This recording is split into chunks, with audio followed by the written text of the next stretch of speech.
咁啊，經常咧都有啲朋友問我咧，就點樣整呢個 sourdough 嘅 starter， 即係呢一個麵包嘅天然酵母嘅酸包啦。咁我通常標準答案咧就係話睇 YouTube 啦 ，YouTube 大把啦，好易搞嘅咋。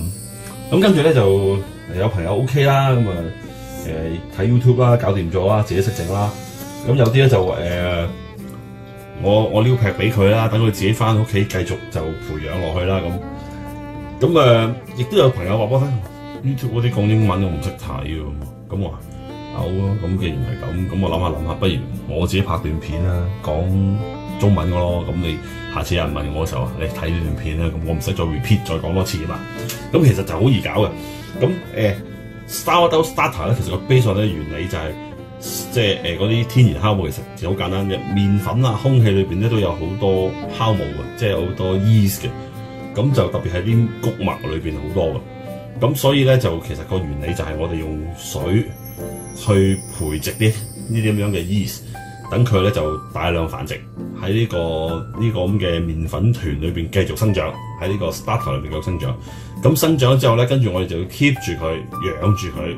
咁每次要整麵包嘅時候咧，就攞佢代替咗我哋買翻嚟嗰啲麵包 yeast， 就直因為嗰啲本身就係已經係酵母，嗰啲本身就係影響我哋即係發酵麵包用啦。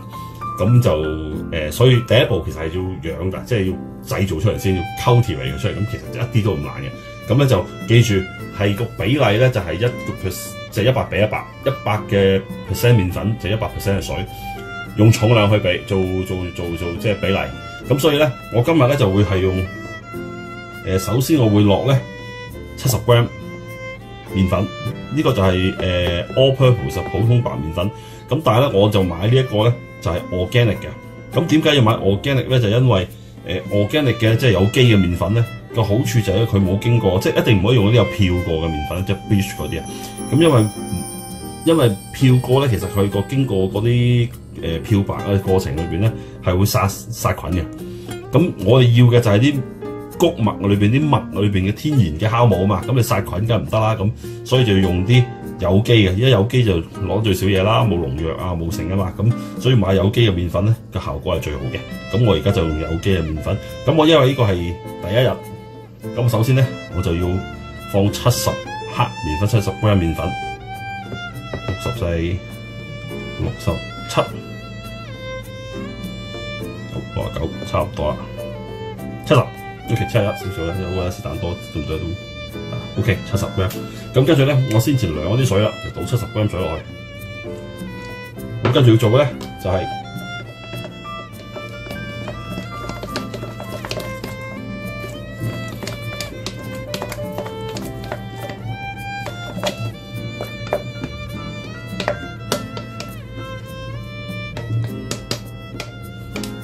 攪勻佢，攪到一撇咁樣。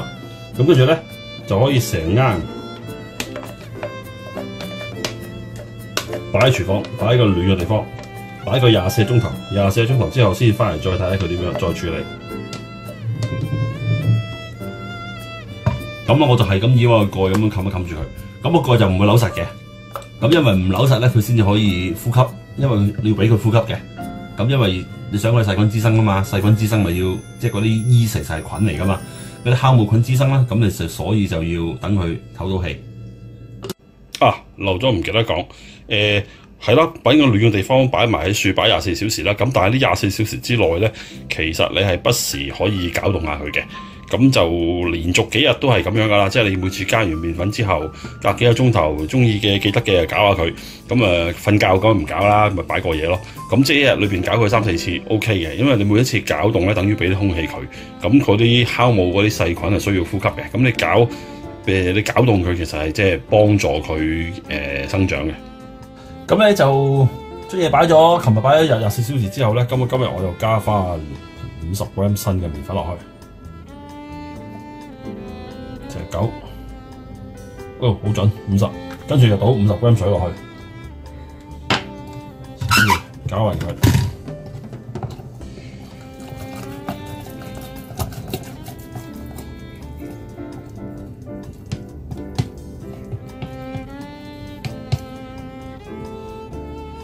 好。咁又擺佢24小時。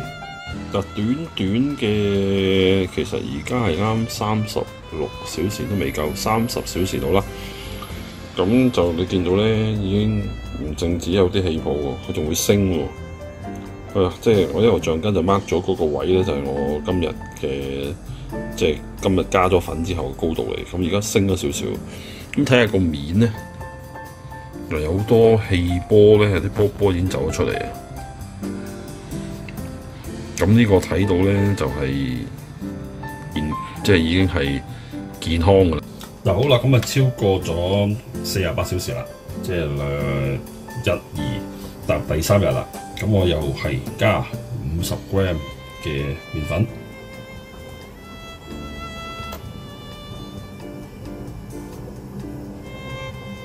好差不多。咁亦都再加50 gram 嘅水。跟住攪勻佢，打開個罐身咧，整一條橡筋嘅，咁到時睇下佢咧啲麵粉係高低嘅變化。咁啊72小時啦，咁就開始都係有啲氣泡咁啦，咁暫時未識升嘅。咁我估咗過多1、2日應該 OK 嘅。咁因為都幾大樽啦，咁所以咧我留咁啲酒。好，大約留100 gram 酒啦，多少少好。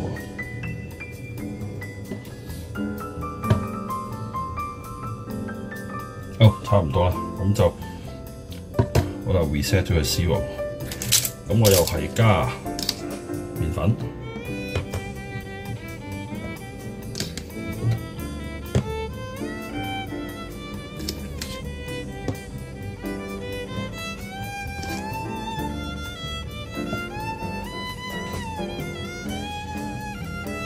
好，50 gram 麵粉，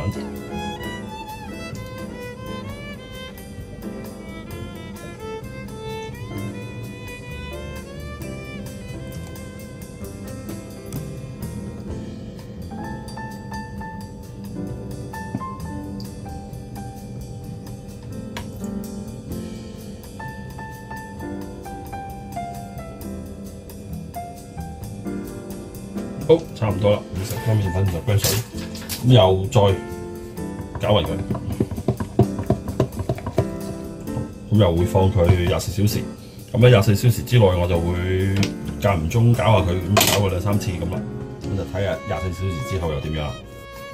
嗱，經過90小時之後咧，睇睇啦，已經升咗，要識升咯，升咗1倍喎。咁一共咧係頭尾一共係落咗啦。第一次落粉就係0小時啦，咁跟住嗰隻係落粉啦，咁跟住之後就第一次 fit 佢24小時啦，跟住48小時啦，跟住就78再加24，即係76小時啦。咁啊 fit 咗3次，即係總共我攞4次粉啦。咁4次粉之後咧，咁就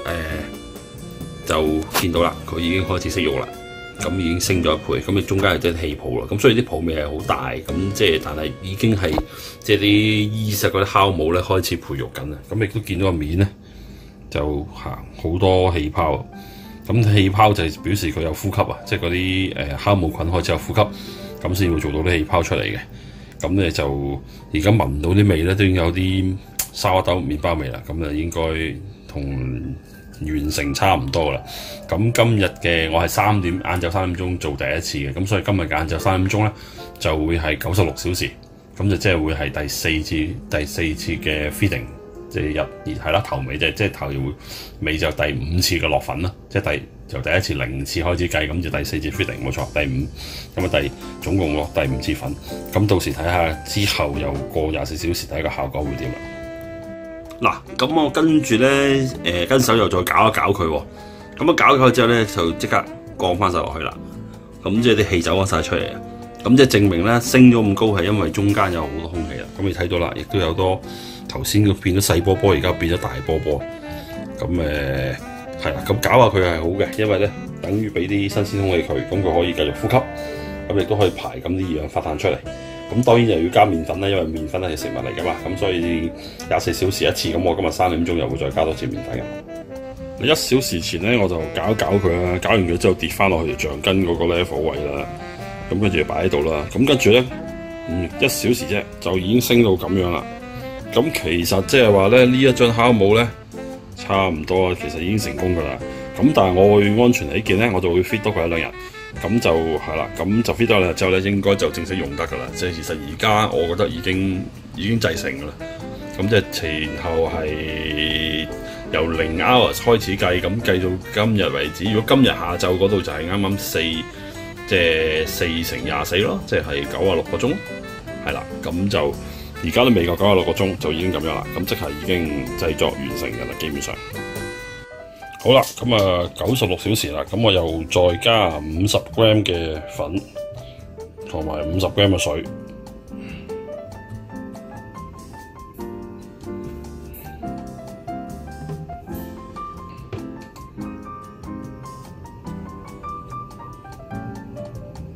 好，50 gram 粉。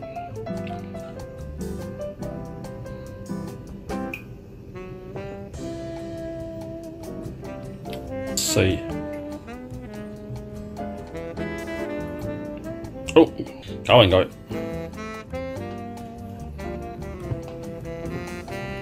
而家咧就成樽嘢攪完之後咧就高度呢個位啦，咁啊橡筋 mark 咗，咁我睇下陣間幾個鐘頭之後嘅變化係點啊？嗱，而家咧就係唔夠2小時，咁已經咧足升咗1倍啦。咁中間咧就有啲氣孔啦，咁上面個面咧就係咁樣，咁所以咧其實呢樽嘢已經係成功咗噶啦，咁已經可以用噶啦。咁我而家要做嘅咧就係如果係整麵包整得好密嘅，咁你咪每日都攞幾多出嚟？譬如我每次整麵包攞150 gram， 咁咪加翻75 gram 麵粉、75 gram 水落去，每日做咁樣去養住佢咯。咁如果我唔係日日整，成日整經常整麵包嘅。我可能1個禮拜先整1次嘅，咁我咪成樽擺落雪櫃。咁我譬如禮拜5或者禮拜6我會準備整麵包啦，咁我咪早1日嘅夜晚黑攞出嚟，跟住就fit 啲麵粉落去 ，fit 啲水落去，跟住就第二朝早等佢即係養一養佢，咁第二朝就用啦。用完之後又再 fit 麵粉 fit 水落去，咁嘅等佢見佢升咁上下咧，跟住又長張擺翻落雪櫃，咁就係咁樣。都有啲其他嘢可以俾大家睇下，都好得意噶啦。嗱，大家等佢咧，即刻仲咁跌翻晒落去噶，因為佢裏邊好多空氣噶嘛。嗰啲空氣其實好多就係啲 carbon dioxide 嚟嘅，即係佢嗰啲二氧化碳嚟嘅。嗱，先前我等一等佢啦，咁啊等翻佢落去之後咧，咁跟住又再擺喺度，咁擺咗個零鐘頭之後咧，佢又升翻上去啦，升到1倍有個，咁你望下個面亦都係好 firm 咁升上嚟。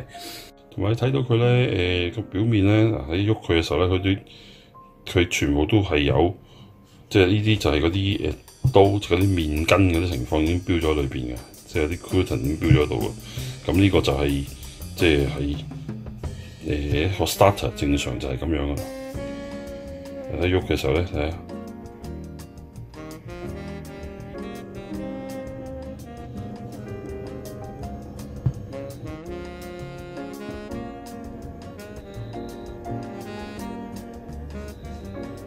咁呢一樽嘢咧，基本上就可以永恆噶啦嚇，可以傳俾我個仔，傳俾我個孫，佢又可以傳俾佢個仔，傳俾佢個孫噶啦。咁呢樽嘢就已經研製成功噶啦，咁我基本上就大功告成。